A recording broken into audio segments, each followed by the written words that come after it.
Snitch culture has been approved and certified by Israel Doctrine. Can you believe the nigga name? Israel's Doctrine.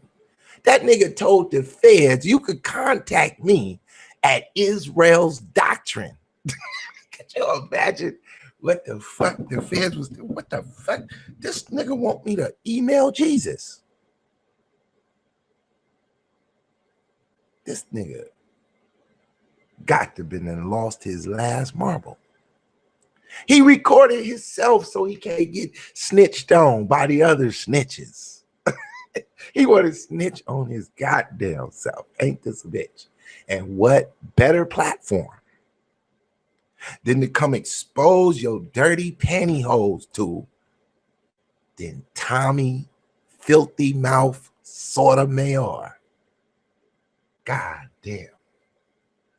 These two niggas is married at the hip. And if you got one snitch, you got to have two. And if you got two, there must be three. Tommy, Carl, Frankie. The three amigos. You got the bottom, the top, and the middle. Got a fucking snitch burger over here. Somebody got to die. Do you understand the rules and the regulations that operate underneath the white man? There is an underlining force operating on the Underground Railroad. There's rules to this shit. Now, does this mean that Israel Doctrine gonna get shot? Well, it ain't a lot of niggas in the goddamn conscious community that could afford that much gas to drive way the fuck down to Arkansas. So he's pretty safe. It ain't too many motherfuckers gonna take a left off the freeway and drive 40 hours into the woods. He's pretty safe. It's only 300 people in this whole goddamn town. And he went to school with all of them. He ran for mayor in the goddamn town. That's how big that town is. That they got a YouTube snitch running for mayor. Ain't that a bitch? This nigga is to the lowest of the scum, snails, slug mouth motherfuckers ever to exist. He outdid himself. But what he did and his influence over these YouTube niggas with the approval of that bitch ass Chuck E. Cheese face Sarnetta, the snake. Israel Doctrine, the rotten apple. And Tommy Sotomayor, the fucking rib cage. These niggas done set a precedent way over the top. So let's go back to this hood analogy, right? Because you can't avoid it. I've seen it play out time and time and time again. Here's how it works. One, the feds ain't gonna arrest nobody over Israel Doctrine calling.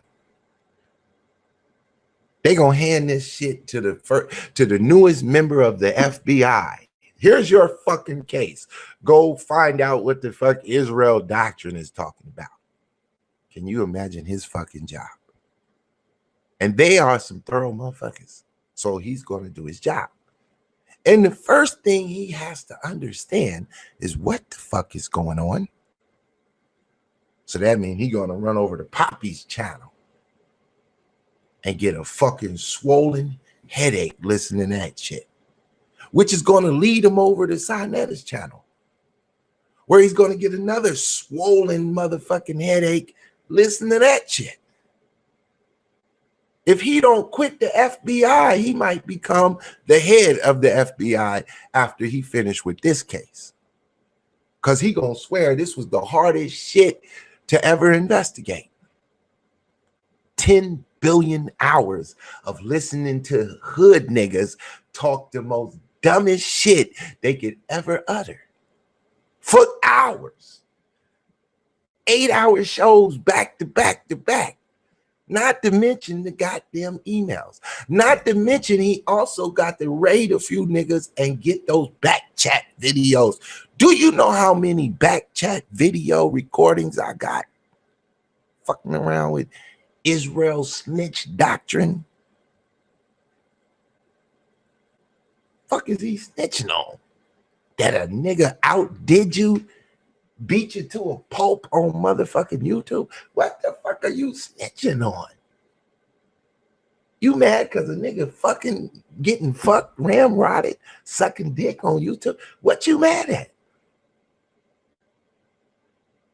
See, I was on Israel Doctrine's show when Poppy was in the fucking chat room. I was on the panel.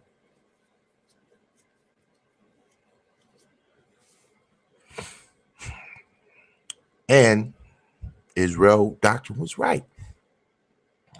I'm the one who gave Israel Doctrine the play. And I'm going to start wanting my fucking credit. Israel Doctrine. Since you're snitching. Snitching mean you tell everything, nigga. I'm the one that told you, look, this is how it's going to go. This is how we going to fry that fucking French fry, Frankie. First off, in the conscious community, we're going to stop calling these niggas by their stage name because now they snitching. See, when you in the hood, you got Lil Pookie, you got G-Man, you got Bebo. You got all these hood niggas running around with these hood names. But once they go to jail and come back home, the police ride up on you. They be, what's up, Carl Albert? You be looking like, who is that? Oh, that's Israel Doc. I didn't know that nigga real name. Now, why don't we say our real names in the hood? Because we doing crime. And if one of the homies is with you while you doing crime, and he tell, and he snitch, and he call the feds, and usually when a nigga call the feds, he trying to protect himself some other shit, thinking that he can make a deal. First nigga to snitch is making the deal. And so when he tell, he be like, well, that motherfucker Sarnetta did it. He be like, what's that nigga name? I don't know. I went to school with that nigga, but I didn't fuck with him in school. I don't know, but I know he graduated from New York High in 1987. That motherfucker old as a bitch. Police start doing their work. But imagine the rookie at the FBI who gets the case. What's going on? We have a call from a JesusHotline.com, IsraelDoctrines.com. You want me to send an email to Jesus? Yeah, it's a problem with the niggers. Oh my God. Time to investigate. So he calls up YouTube and say, you know, all them fucking videos that you deleted, send them over here. YouTube unload. They don't delete shit. Every stroke of the key has been programmed, whether you hit the enter button or not. If you stroke the key, bitch, we got that. And up comes 10 billion hours of nigga shit. They gonna give it to a black person too, because they gonna be like, white people be like, look, I can't even lower my level of thinking to fuck with that. I fuck around and kill myself listening to that shit. That's your buddies. They don't give it to some little young black dude. walking around the FBI thinking he conscious. I'm conscious. Oh, you are? Won't you investigate this conscious community then? Because I do not need to kill my brain cells with that shit. And slow and methodical. This motherfucker listens to 80 billion hours of Israel doctrine. 500 billion hours of Tommy. This nigga learns of the beat 2000, and the B1, the beat T1000. This nigga learned the name of everybody through Israel doctrine. This nigga done called out everybody. So it's like a magnet. One person snitch, somebody else got to snitch. Snitches don't live alone. Misery loves company. Then you got that grimy nigga that grew up in the gutters of New York tenements, trying to stay real, keep it real. He ain't calling the feds, he calling the homies. He done found the nigga that'll take that drive. You dig?